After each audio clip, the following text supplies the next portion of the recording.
Praise the lord. మన ప్రభువును రక్షకుడైన యేసుక్రీస్తు యొక్క పరిశుద్ధ నామములో మీ అందరికీ శుభాలు తెలియజేస్తా ఉన్నాను. I greet you all in the precious name of Jesus Christ. Shalom. దేవుని మాటల్లోంచి అనేక మాటలు మీతో పంచుకోవడానికి ప్రభు చూపిస్తున్న కృపను బట్టి నేను చాలా ఆనందిస్తా ఉన్నాను. దేవుని మాటల్లోంచి మీకు కొన్ని విషయాలు మీకు ఈరోజు పరిచయం చేయాలని ఆశపడతా ఉన్నాను.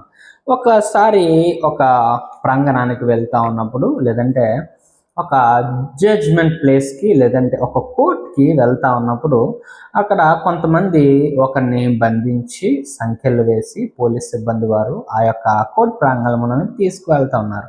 అప్పుడు ఆ సిచ్యువేషన్ ఆలోచన చేస్తూ ఉన్నప్పుడు కొన్ని విషయాలు దీని నుంచి మనం చక్కగా పరిశీలన చేసినప్పుడు, when a person going as a victim, ఒక పర్సన్ ఒక విక్టిమ్గా లేదంటే అపరాధిగా తీసుకువెళ్ళబడుతున్నప్పుడు లేదంటే పోతా ఉన్నప్పుడు, వాడు తీర్పులోనికి వెళ్ళినప్పుడు కొన్ని క్యారెక్టర్స్, ఇంపార్టెంట్ క్యారెక్టర్స్ అనేవి కనిపిస్తూ ఉంటాయి. వాటిని మనం ఆలోచన చేస్తూ ఉన్నప్పుడు first character is the judge. ఎవరైతే దీని కొరకు తీర్పు తీర్చబోతున్నాడో అతనిది ఫస్ట్ క్యారెక్టర్గా లేదంటే జడ్జ్గా మనం చూస్తూ ఉన్నాం. రెండవది, ఎవరికైతే తీర్పు తీర్చబోతున్నారో విక్టిమ్ లేదంటే అపరాధి లేదంటే సిన్నర్, ఈ యొక్క అపరాధికి తీర్పు తీరుస్తూ ఉన్నారు కాబట్టి ఈ అపరాధి అనేవాడు రెండవ వాడిగా కనిపిస్తూ ఉన్నాడు. మూడవది, when we are entering to a judgement place or a court, మనం ఒక న్యాయ స్థానంలోనికి లేదంటే ఒక కోర్ట్ ప్రాంగణంలోనికి మనం వెళ్తా ఉన్నప్పుడు అక్కడ ఆ అపరాధికి తీర్పు తీర్చబడబోయే ముందు వాదోపవాదాలు జరిగినప్పుడు మన పక్షమున వాదించడానికి ఒక ఉత్తరవాది అనేవాడు మన పక్షాన ఉంటాడు. వానిని లాయర్ అన్నాము, వాడు ఉత్తరవాది. అండ్ ఇంకొకటి ఇంతే కాదు, కానీ నీ పక్షాన వాదించడానికి ఒక ఉత్తరవాది ఉంటే నీకు వ్యతిరేకంగా వాదించే ఉత్తరవాది కూడా ఉంటాడు. వాడిని ఎనిమి అన్నము, లేదంటే శోధకుడు, లేదంటే విరోధి అని మనం చెప్పుకోవచ్చు. ఈ యొక్క సిచ్యువేషన్ మనం ఆలోచన చేస్తూ ఉన్నప్పుడు, ఒక పరిస్థితి గుండా మనం వెళ్తా ఉన్నప్పుడు ప్రతి దానిలో తీర్పు అనేది చాలా ప్రత్యేకమైన స్థానాన్ని పోషిస్తూ ఉన్నది. దీనిలో కూడా ఒక ప్రత్యేకమైన స్థానాన్ని పోషిస్తూ ఉన్నప్పుడు ప్రతి దానిలో తీర్పు తీర్చబడేటప్పుడు మనకు ఒక లాయర్ అనేవాడు చాలా అవసరం. బైబిల్ ఎప్పుడో చెప్తా ఉన్నది, దేవుని వాక్యం ఎప్పుడో చెప్తా ఉన్న మాట ఏంటంటే, మనకు న్యాయము తీర్చబడే సమయము ముందర ఉంది. ఇంకా క్లియర్గా చెప్పాలంటే there is a judgement day. మనకు ముందు తీర్పు తీర్చబడే రోజు ఉంది. ప్రతి ఒక్కడు తీర్పులో నిలుస్తాడు అని చెప్తా ఉన్నది. దెన్ ఈ మాటను వింటా ఉన్నప్పుడు దేవుని వాక్యం మాట్లాడుతూ ఉన్నది, మరి మనము తీర్పులోనికి వెళ్ళాలి అంటే, మనము తీర్పులోనికి వెళ్తున్నామంటే మనం ఏం తప్పు చేసామండి? నేనేం తప్పు చేశాను? నేనేం తప్పు చేయలేదు. నేను చిన్నప్పటి నుండి చాలా చక్కగా ఉన్నాను, ఎవరిని కొట్టలేదు, ఎవరిని తిట్టలేదు, ఎవరిది దొంగలించలేదు, ఎవరిది అన్యాయంగా తీసుకోలేదు, నేను చాలా పర్ఫెక్ట్గా ఉన్నాను, నాలో తప్పేమీ లేదు అని ఒకవేళ అనుకుంటే దేవుని వాక్యం మాట్లాడుతూ ఉన్నది, రోమీయులకు రాసిన పత్రిక 3వ అధ్యాయము 23వ వచనంలో, ఏ భేదము లేదు, అందరూ పాపము చేసి దేవుడు అనుగ్రహించు మహిమను పొందలేకపోతున్నారు. ఏ భేదము లేదంట. No matter at all. ఏ భేదం లేదు. నేను డబ్బున్నోడిని, నేను డబ్బు లేనివాడిని. మేబీ మన దేశంలో లేదంటే ప్రపంచ దేశాల్లో నీ ధనాన్ని బట్టి తీర్పులు రావచ్చేమో, లేదంటే నీ హోదాన్ని బట్టి తీర్పులు రావచ్చేమో, కానీ దేవుని వాక్యం ఉంటుంది ఏ భేదం లేదు. ధన భేదము లేదు, జ్ఞాన భేదము లేదు, చదువు భేదము లేదు, అందము మంచి అందంగా ఉన్నామన్న భేదము లేదు, ఏ భేదము లేదంట. అందరూ పాపము చేసి దేవుడు అనుగ్రహించి మహిమను కోల్పోతున్నారు. ఎలా పాపం చేసావని? దొంగలిస్తేనేనా? వ్యభిచరిస్తేనేనా? లంచము తీసుకుంటేనేనా? దేవుని వాక్యం అంటుంది నీ చూపుతో కూడా నువ్వు పాపం చేస్తావు. భారతదేశంలో ఒక మాట ఉంటుంది, జన్మతః పాపి కర్మతః పాపి. జన్మలోనూ పాపం ఉంది, కర్మలోనూ పాపం ఉంది. దేవుని వాక్యం అంటుంది మనిషి రూపించబడినప్పుడు ఆది ఆదాములు చేసిన పాపము అక్కడి నుంచి వెంటాడుతూ ఉన్నదంట. అందుకే దేవుని వాక్యం అంటుంది ఆది ఆదాములు చేసిన పాపము నుండి విడిపించడానికి యేసు ప్రభువారు ఈ లోకంలోనికి వచ్చారు అని దేవుని వాక్యం చెప్తుంది. Which means it clearly represent that you are a sinner or you are a victim. నువ్వు ఒక విక్టిమ్గా, లేదంటే నువ్వు ఒక అపరాధిగా, నువ్వు ఒక సిన్నర్గా కనిపిస్తూ ఉన్నావు. ఈ సిన్నర్ అనే పొజిషన్ మనం తీసుకుంటా ఉన్నప్పుడు నెక్స్ట్ పొజిషన్, అంతకన్నా ముందు పొజిషన్ జడ్జ్ పొజిషన్. దేవుని వాక్యమే చెప్తుంది, దేవాతి దేవుడు జడ్జిమెంట్ తీర్చే రోజు అనే ముందున్నది అని చెప్తున్నది. దేవుడు జడ్జిగా తీసుకుంటా ఉన్నాం. మరి మన పక్షమున వాదించగలిగే ఉత్తరవాది లాయర్ ఎవరు అని ఆలోచన చేస్తూ ఉంటే, యోహాను మొదటి పత్రిక 2వ అధ్యాయము మొదటి 2 వచనాలు మనం చూస్తూ ఉంటే, అక్కడ ఒక లాయర్ని మనకి పరిచయం చేస్తూ ఉంటాడు. యోహానుకు రాసిన మొదటి పత్రిక 2వ అధ్యాయము మొదటి వచనము మనం చూస్తూ ఉన్నప్పుడు, మీలో ఎవడైనను పాపము చేసిన ఎడల నీతిమంతుడైన యేసు క్రీస్తు అను ఉత్తరవాది తండ్రి యొద్ద మనకు ఉన్నాడు అని చెప్తా ఉన్నది దేవుని వాక్యము.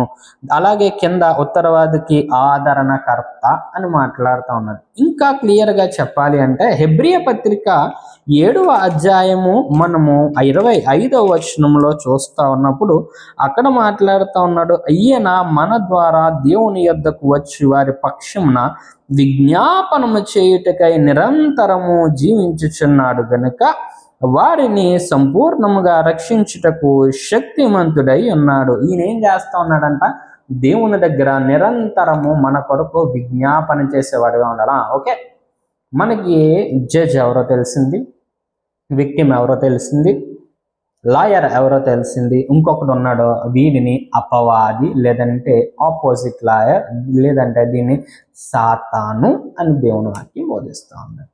ఈ సాతాను పని ఏంటంటే, నువ్వు తప్పు చేసినా తప్పు చేయకపోయినా నీవు చేసిన పని తప్పుగా చూపించడమే వాని యొక్క ముఖ్య ఉద్దేశం.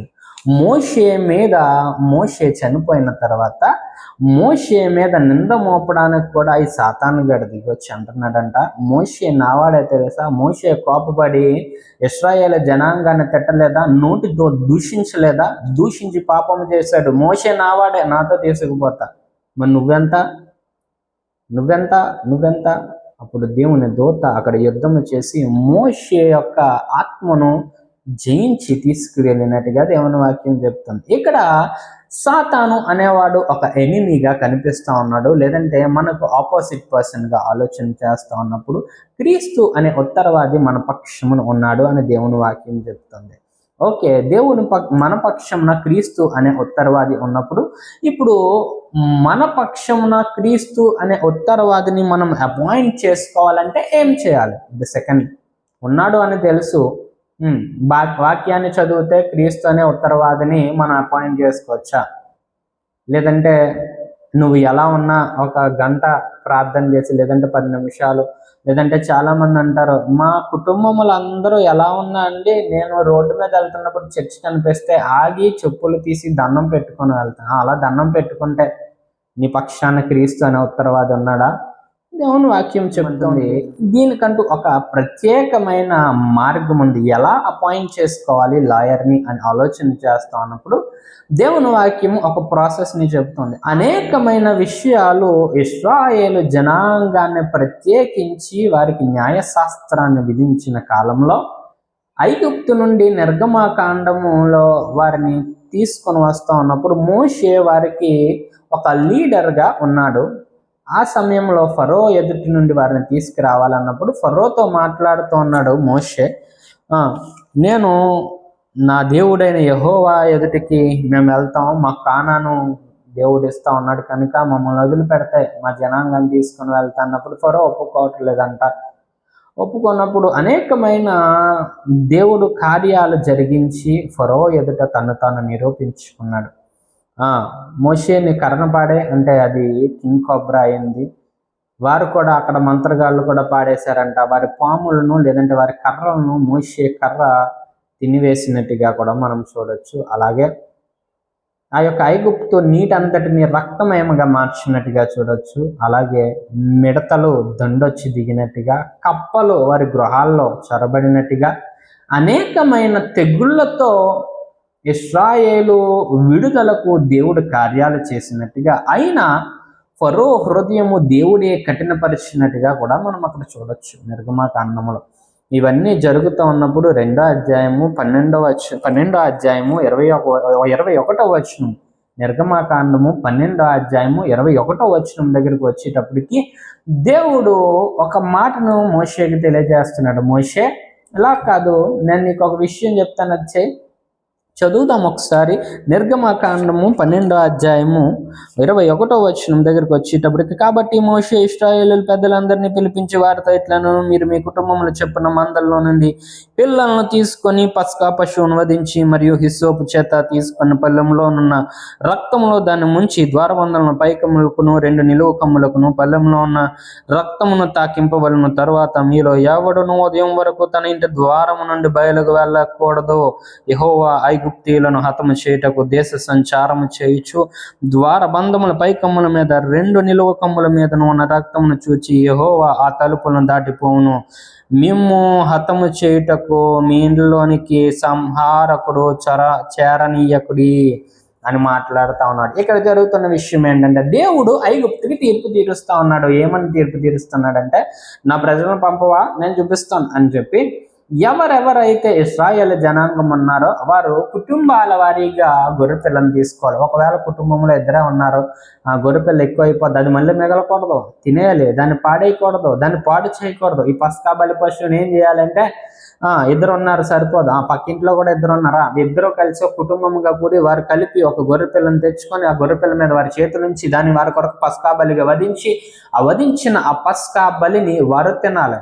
వారు తొందరపడుతూ ఆ పస్కా బలిని తింటూ దాని రక్తమును హెస్సోపు పుడకతో ఆ గడప కమ్ములకు, పై కమ్ములకు, అడ్డులున్న నిలువు కమ్ములకు, అడ్డు కమ్ములకు హెస్సోపు పుడకతో దాని రక్తాన్ని పూడ్చినప్పుడు సంహారకుడు ఆ రాత్రి ఐగుప్తంతా సంచారం చేసిన తర్వాత దేవుని వాక్యం ఉంటుంది, ఆ రాత్రి సింహాసనం మీద రాజు దగ్గర నుండి పశువుల వరకు ఆ యొక్క ఐగుప్తులో ఉన్న ప్రతి తొలిచూలు చంపబడినట్టుగా దేవుని వాక్యం సెలవిస్తా ఉన్నది.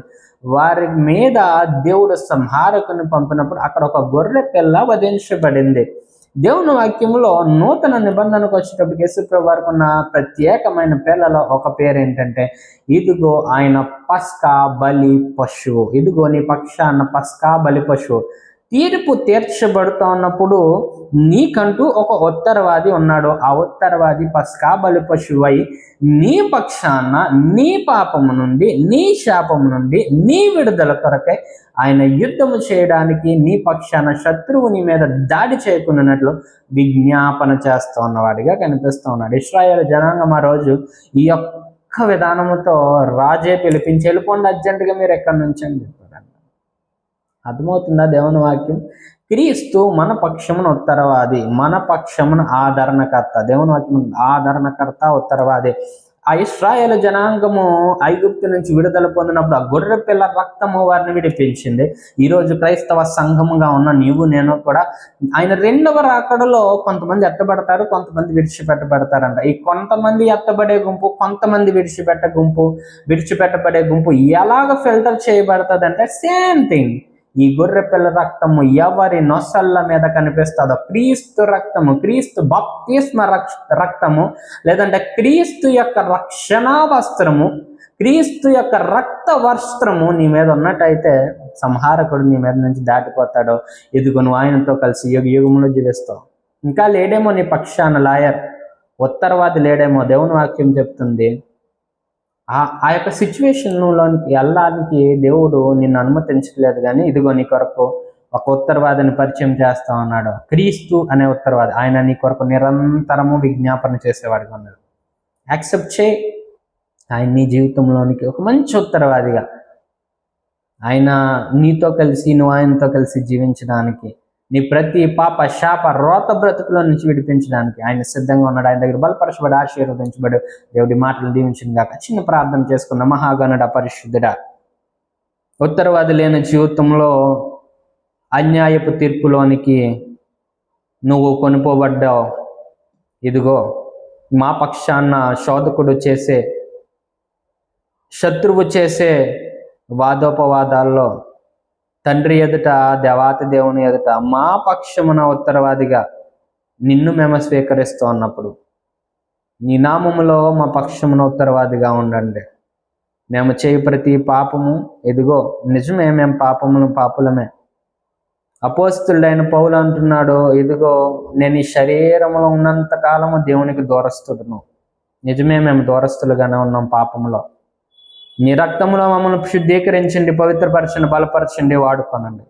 ఈ మాటలు వింటున్న ప్రతి ఒక్క జీవితంలో వారి యొక్క పాప రోత జీవితం నుండి విడుదల పొందడానికి నీవే వారి పక్షంలో ఉత్తరవాదిగా ఉన్న నడిపించండి, సహాయం దయచేయండి, దీవించు.